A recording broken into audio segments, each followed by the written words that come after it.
বিসমিল্লাহির রহমানির রহিম। আসসালামু আলাইকুম। তানজিনা ব্লগ এন্ড কুক চ্যানেলে আপনাদেরকে ওয়েলকাম জানাচ্ছি। কেমন আছেন আপনারা সবাই? আমরা তো আলহামদুলিল্লাহ ভালো আছি।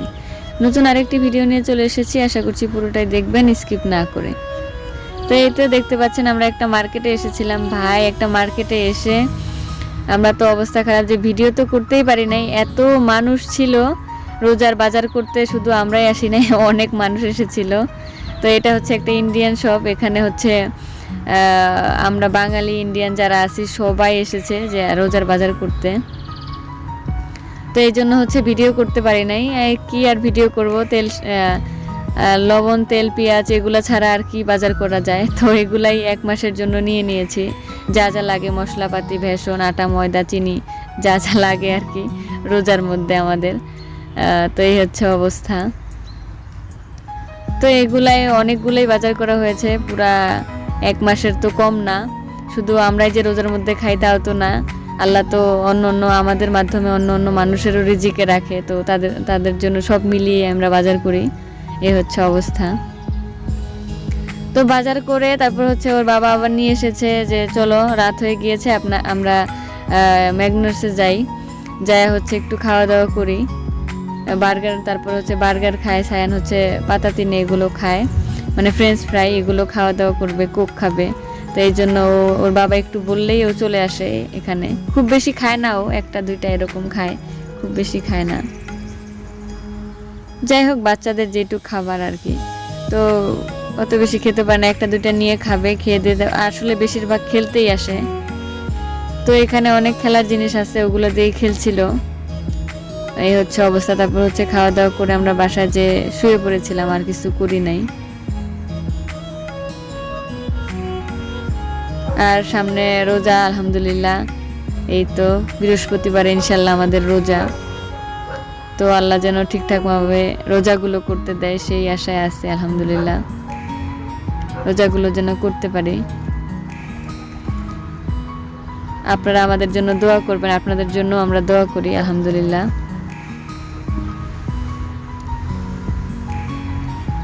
তো এখানে ছেলেকে একটু গেমস খেলে তারপর হচ্ছে আমরাও খেয়ে দিয়ে তারপর আবার রওনা দিয়ে দিয়েছি। তো রাত হয়ে গিয়েছে, দেখতে পাচ্ছেন। বিকালে বের হয়েছিলাম বাজার করার জন্য। তারপর হচ্ছে বাজার করতে করতে এতই ভিড় ছিল, আমি মোবাইলটা নিয়ে যে ভিডিও করব সেই ছিল না, অনেক ভিড় ছিল। মানে সবাই বাজার করছে, যেহেতু মার্কেটটা খুব বেশি বড় না, মানে ইন্ডিয়ান শপটা খুব বেশি বড় না যে অনেক জায়গা পাবো বা ভিডিও করবো, এরকম কোনো পাচ্ছিলাম না, স্পেস পাচ্ছিলাম না। তো যাই হোক, আপনারা তো সবাই জানেন, সবাই বাজার করছেন, কি আর দেখাবো, এগুলো সবাই জানে যে রোজার মধ্যে যা যা লাগে তাই। এই হচ্ছে অবস্থা। তো রাতের বেলা তো আমরা তো খেয়ে এসেছিলাম, ঘুমিয়ে পড়েছি। এটা হচ্ছে দুপুরবেলা, তারপরের দিন। তো আপনাদের ভাইয়া বিরিয়ানি করবে, তো এই জন্য হচ্ছে আমি একটু ফাঁকে ফাঁকে ওর বিরিয়ানি রেসিপিটা আপনাদের সাথে শেয়ার করার চেষ্টা করেছি। ও খুবই শর্টকাটে বিরিয়ানি রান্না করে ফেলে, শনিবার রবিবার আসলেই, যে কোনো দিন মানে ফ্রি পাইলেই বিরিয়ানি রান্না করে আমাদেরকে খাওয়ায়। খুবই ভালো লাগে ওর এই বিরিয়ানিটা। তো ও এটা করে খুবই শর্টকাটভাবেই করে, আপনারা ট্রাই করতে পারেন, খেতে মনে চাইলে বা বাচ্চা খেতে চাইলে এভাবে করে ফেলতে পারেন।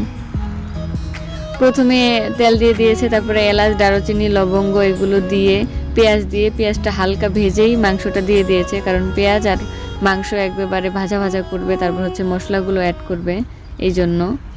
তো আদা রসুন পেস্ট দিয়ে দিয়েছে 2-3 টেবিল চামচের মতো দিয়েছে মনে হয়, 3-4 চামচের মতো দিয়েছে। তো এই হচ্ছে অবস্থা।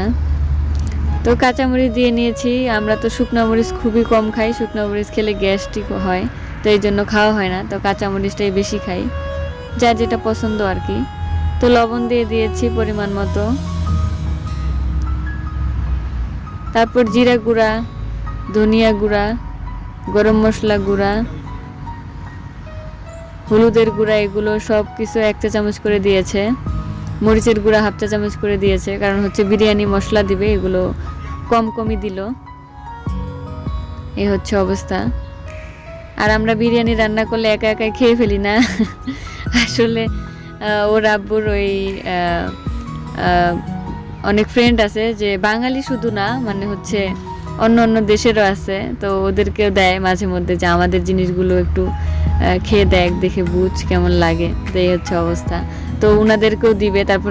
তারপর হচ্ছে একটা বাঙালি ভাইও আসবে, একটা কাজের জন্য আসবে, এই জন্য বলেছে খেয়েই যাবেন, এই জন্য রান্না করে ফেলছে। তারপরে হচ্ছে আমার ভাসুর আছে, আমার ভাসুরের সাথে আরেকটা লোকও থাকে, তো ওনাকেও দিবে, এই জন্য একটু বেশি করে রান্না করছিল। আমরা তো এই তো চিকেন রান্না তো কম বেশি সবাই পারেন, খুব বেশি দেখানো হয় নাই, কারণ ও রান্না করছিল আর আমি ঘরের যে কাজগুলো ওইগুলো করছিলাম। যেহেতু রোজা তাড়াতাড়ি চলে আসতেছে, সময় নাই, এই জন্য হচ্ছে রুমগুলো পরিষ্কার করছিলাম। তো তারপরে এসে একটু করে ভিডিও করেছি। আসলে জামাই রান্না করলে ও আর সুন্দরভাবে কি ভিডিও করে আবার রান্না করে দিবে আমাকে।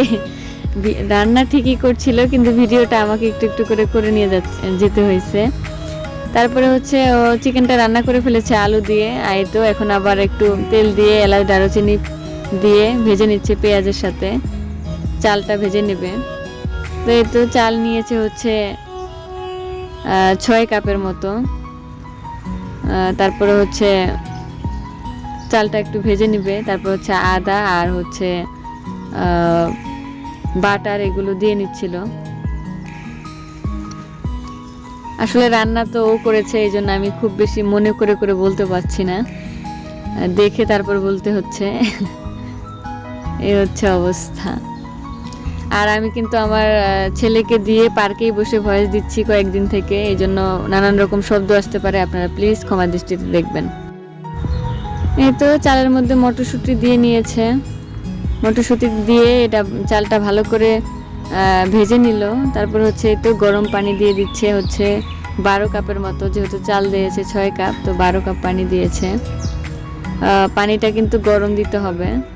আর আমি যাই করি না কেন, একবারে থালি বাসন মাজা থেকে শুরু করে রান্না বান্না যাই আমি করি, আপনারা দেখেন সব কিছু গরম পানি দিয়ে করতে হয়, কারণ হচ্ছে এখানে অনেক ঠান্ডা পানি তো ছোঁয়াই যায় না, এই হচ্ছে অবস্থা। তো এই তো আমি ওর বিরিয়ানি রান্না এইটুকু কমপ্লিট করে চলে গিয়েছিলাম আবারও ঘর ঝাড়ু দিতে। তো এর ফাঁকে ও হচ্ছে মাংসটাও ঢেলে দিয়েছে, বলেছে আমাকে ডাক দিলেন না, এটা কেমন হলো।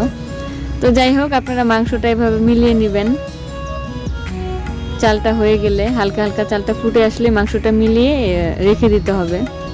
তো এই তো দুপুরবেলা যে ভাইয়াদেরকে খাবার দিতে চেয়েছি তাদের জন্য কাবাব, ডিম এগুলো ভেজে নিচ্ছি। এখন আপাতত দিবে তিনজনকে, তাই হচ্ছে এক বাটিতে 2 জন আর এক বাটিতে 1 জন, এভাবে বেড়ে নিচ্ছি। আর রাতের বেলা আরেক ভাই আসবে, আর আমরা তো দুপুরবেলা খাবোই, এই হচ্ছে অবস্থা।